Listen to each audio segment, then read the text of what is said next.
Welcome to another episode. Today I have a model for anime fans called Anima Base, and also a new image model from Microsoft called Lens, plus new nodes like Pause Image and other cool updates. Before we start, we need to update some things. Update Easy Installer to get the latest Pixaroma nodes, or update them from the manager.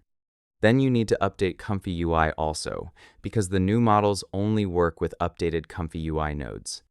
After you do that, you can start ComfyUI in desktop or browser mode. You might have noticed that when you started it, Pixaroma nodes are now fully migrated to Nodes 2. That means they should work with both the classic version and the Nodes 2 version. They might just look a little different in Nodes 2, since some things could not be adapted to look the same. Also, remember, even if you updated, your browser can keep the cache from old nodes, and that might break the node preview. So you need to use Ctrl plus Shift plus R a few times. I also put an announcement about this, because many of my nodes use JavaScript, and the browser keeps that cache. So if a node is missing buttons or it looks strange, try those methods for clearing the cache first. Then you can get the free workflows for today from Discord or GitHub, and I will start with a simple Anima workflow first.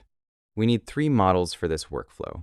I put all the nodes in one color so you can find them easily, and on the left, each node shows what model it needs. We need the Anima Base model, which goes in Diffusion Models, and I created an Anima folder there to keep things organized. Then, for the clip, it uses this Quen model, and you place it in the Text Encoders folder. For the VAE, it uses this Quen VAE model, and that goes in the VAE folder.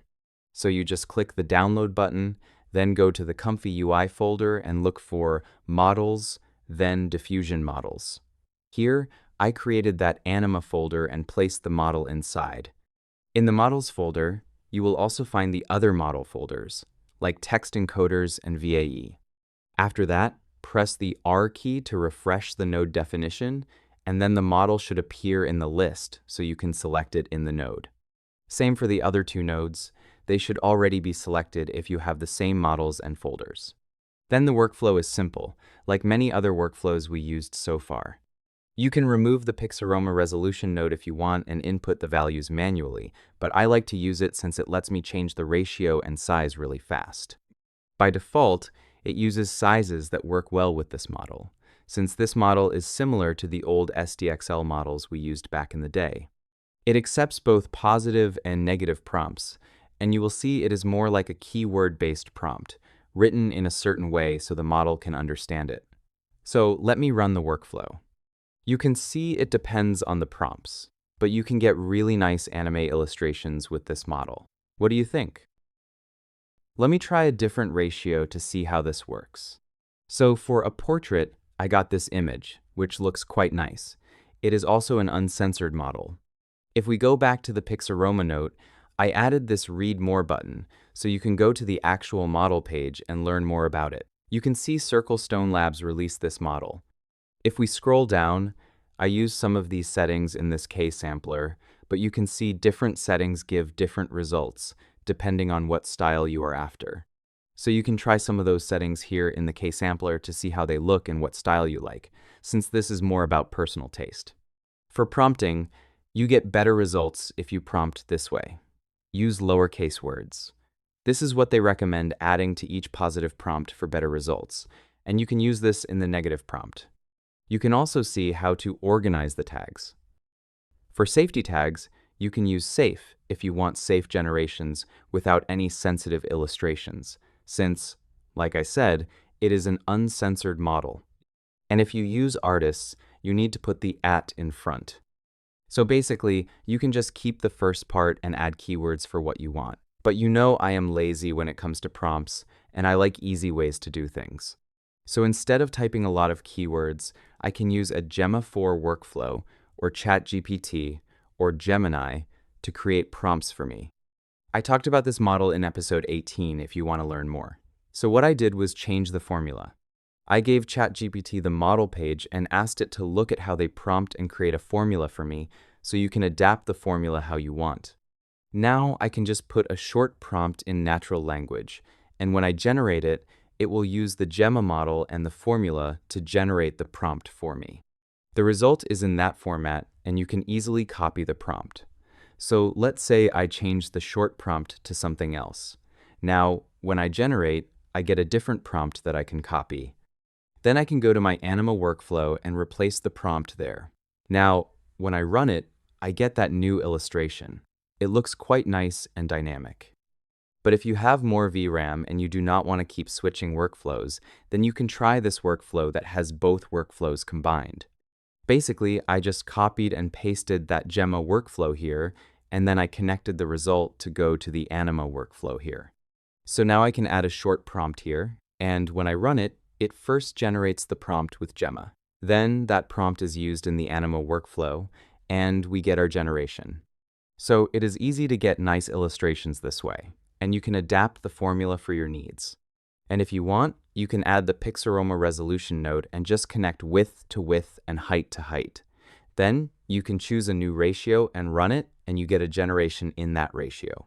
Keep in mind that for text generate node, you need to change the seed if you want a different prompt, or it will keep using the same prompt. So now, with seed 2, we got a different prompt. And if I run it again, you can see it did not generate with Gemma. It will just generate again with the same prompt, so it is faster that way. Let me show you a new node I added called Version Check Pixaroma. As the name says, this simple node is just informative. It shows you what version of ComfyUI you have, what front end you are using, whether you are using legacy nodes or nodes 2, and also what Pixaroma version you have. It also includes a copy button and a refresh button. So if you click copy, you can paste that information on Discord or GitHub when you have issues, making it easier for people to know what setup you have. And if you click this legacy button and then press reload, it will switch to nodes 2. Like I said, I finished the migration, and now it should work even when that is enabled. You can see some things are different. The interface is different, and many other custom nodes still do not work with nodes 2 yet, even though mine do. So if I run the workflow, you can see it still works in this version. And I can change it back to legacy, so now I am back on the original version. Just keep in mind that nodes 2 are a little bigger, so you end up with larger nodes. You can resize them again to fit your workflow, but it is something to keep in mind. Let me move to the next workflow, which also lets you upscale an image after you generate it. You might have noticed that I like to play with colors for different nodes, and I just made coloring nodes much easier now. So right-click on a node, select Pixaroma Node Colors, and now this window opens on the side. You can hover over a color to preview it, or you can click on a color and see it live on the node. So now it is much easier to choose your favorite color. Plus, I added a bunch of favorite slots where you can save your favorite colors. Just press Save, and it will save that color for later use. So let's say I select another color and I want to use that one. Now I can save it. And if you want a different color and use Save again, it will replace that color. You also have a Reset Colors button here. So now I can select that color from favorites. Another thing you can do is pick a custom color. I can move this color picker for the title bar color, and this one for the body color, or click on some ready-made swatches. When you find something you like, you can apply those colors. You can also copy any existing node color, then go to a new node and paste that color. You can do the same for groups. You can select multiple nodes and apply the same colors to all selected nodes. So let me reset them to a gray color, and let me show you how this workflow works.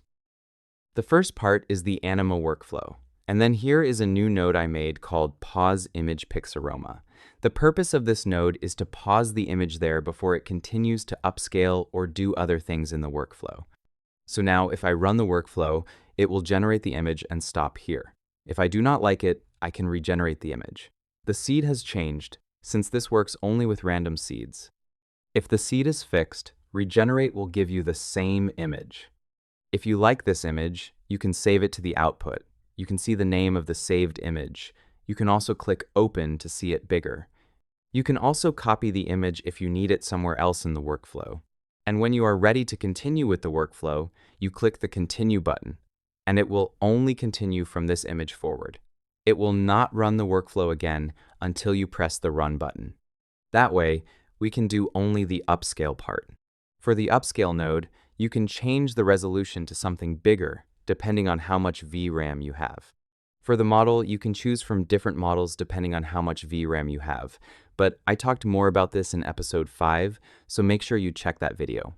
Now, for some reason, it was really slow for me, probably because I had too many models loaded in memory already, and I did not use any attention mode. So let me cancel this and close ComfyUI. Here, when you start, instead of a normal start, you can start with Sage Attention or Flash Attention to speed things up. If you do not have it installed, you can click Install. For example, let me install Flash Attention. Everything is green, so it is supported for me, but depending on your computer, some options might not be supported. So I let it finish, and now I have that new button where I can start ComfyUI with Flash Attention. You can see here it says Using Flash Attention. Then, in this workflow, for attention mode, I can select either Sage Attention if I started with Sage Attention, or Flash Attention in my case. Let me test this one and run it again. The workflow runs and stops here. If you do not want it to stop, you can use Pass mode, and the next time you run it, it will generate the image, pass through it, and then do the upscale. This time, the upscale did not get stuck and was much faster with that attention mode enabled. For speed, you can see it took 22 seconds to generate the image and upscale it. Now I can compare them by clicking the Show button. If I select Show Image 2, it displays the upscaled version. If I use the left to right slider, I can compare the before and after versions. Also, in the Updated Image Compare node, you can now save images directly from the node. So now image 2 is the upscaled image coming from the upscaler. I can click Save to Output for this image, and it will be saved to the output. Or I can copy the image if I need to paste it somewhere else, or save it in a different location on my hard drive. Let me try a 4K resolution to see how much time it takes. First, it generates the image, and since it was on pass mode, it then goes on to upscale it. For that 4K image, it took 47 seconds. I did not try Sage Attention to see if it is faster, but for the results, you can see the upscaled version is much clearer. So I can click Show To and save that image. And you can see I now have that larger image saved there. So this upscale workflow can be adapted to many other workflows, as long as you have enough VRAM. Let me move now to a different model, the one from Microsoft called Lens. This workflow also needs 3 models, but they are bigger than the Anima model, so it needs more VRAM to run. I do not know exactly how much, since I cannot test on smaller graphics cards. So you download the Lens BF16 model and place it in the Diffusion Models folder inside the Lens folder. For Clip, place it in the Text Encoders folder. It uses this GPT OSS model. For the VAE, it uses a Flux 2 VAE. To learn more about the model, click here. You can see it is made by Microsoft, and you can read more about what it can do and see example prompts that you can test. For resolution, it can do up to 1440 pixels. So let me run this. You can see here it has some math to be compatible with the model and get better results. It was made by the ComfyUI team, and I just adapted the workflow so it does not use subgraphs and looks less complicated and easier to understand. Basically, from my understanding, it uses sizes that are divisible by 8. Those values are also used here in the model sampling node, so it knows how to shift and get better results. Instead of a normal K-sampler, it uses Sampler Custom. I do not really like it, but it has more options and gives you more control for customization. And the result is this one. You can see it generated at 1440 pixels. The quality is quite good. It tends to be cleaner and have fewer artifacts, so it is a good model to have in your collection for variety. You can try bigger images, but for Full HD and above, you might get some duplication because those sizes are larger than the training resolution. I saw these 2 recommended sizes on their page, so maybe try those to be safe, since they mention support up to 1440 pixels. The duration was half a minute for that one, and some workflows might not work with flash attention. So for landscape and portrait, you might want to reduce 2 megapixels to 1.5 or something similar. Let me delete this save image node, and instead I will add a pause image node. I will run the workflow once, and that will stop the workflow here. Now let me add an image crop node here, and I will change the size so it is a perfect full HD crop. Then I will add another pause image node here so you can continue if you want with multiple edits after that. So now all I have to do is click continue, and it will run only the crop part until it hits the second pause image node. Now I get the real full HD size, and I can save that image if I want. I can change the ratio, then click continue, and it will do only that new ratio. I can try a square ratio, click continue, and get only that. So now it is much easier to edit things without running the entire workflow. I hope you find this node helpful. Another update, not sure if I showed you already, is the image resize node. There are a lot of new options here, similar to the load image node. I can crop from here if I want, and when I click continue, it does only that part. I can choose scale, and it will make it bigger, but like in Photoshop, it just scales it up. There is no AI involved. You can also use pad to get extra color on the sides for inpainting. You can change the color used for that, and you can add it to the top, bottom, or left side too. And that pretty much covers everything I had to show for this episode. That is all for today. Thank you, legends, and everyone who subscribed to the membership. I hope you enjoyed today's video with the Anima and Lens models. Leave a like and a comment to help with the YouTube algorithm. Have a great day.